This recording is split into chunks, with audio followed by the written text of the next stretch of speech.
du Fils et du Saint-Esprit. Amen. Ô Seigneur, envoie ton esprit qui renouvelle la face de la terre. Évangile de Jésus-Christ selon saint Luc.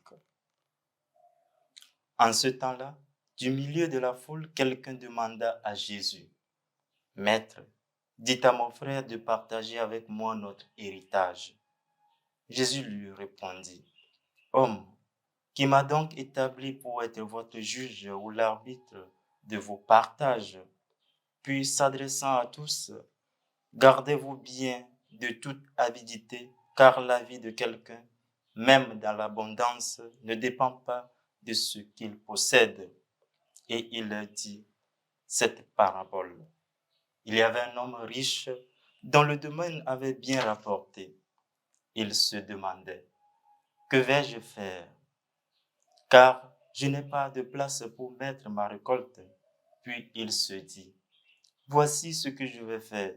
Je vais démolir mes greniers, j'en construirai de plus grands et j'y mettrai tout mon blé et tous mes biens.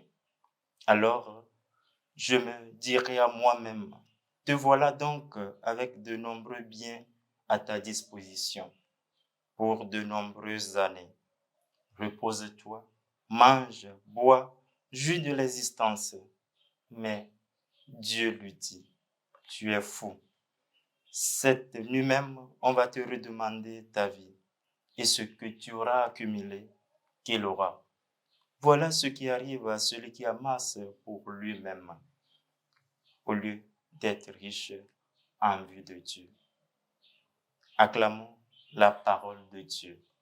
Louange à toi, Seigneur Jésus. Chers frères et sœurs en Christ, rendus en ce 17 octobre 2022, le Seigneur nous invite, nous propose dans la péricope de l'évangile de Luc que nous venons d'écouter, de rechercher notre bien véritable. À l'entame de l'évangile, à celui qui accourt vers le Christ en lui demandant d'être l'arbitre de leurs biens, de leur héritage, le Seigneur oppose un refus. Ceci pour dire que il ne se mêle pas dans les affaires d'héritage, dans la politique, mais plutôt la préoccupation première, le but ultime du Christ est l'annonce de l'Évangile. Cela nous montre premièrement que le Seigneur a d'égard, respecte chaque corps de métier. Cela nous pousse à voir que le Seigneur laisse la place aux juges, aux magistrats, de s'occuper des affaires courantes. Quelles leçons nous pouvons tirer à partir de ce fait?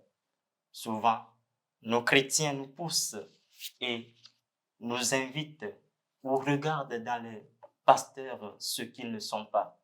On les colle à la peau des faiseurs de miracles, ceux qui connaissent tout, ceux qui sont des thaumaturges, tranchent tout, qui savent tout, qui font tout, alors que le pasteur doit pouvoir accompagner, enseigner le peuple de Dieu, être dispensateur des biens célestes, des biens spirituels, des guides et des conseillers.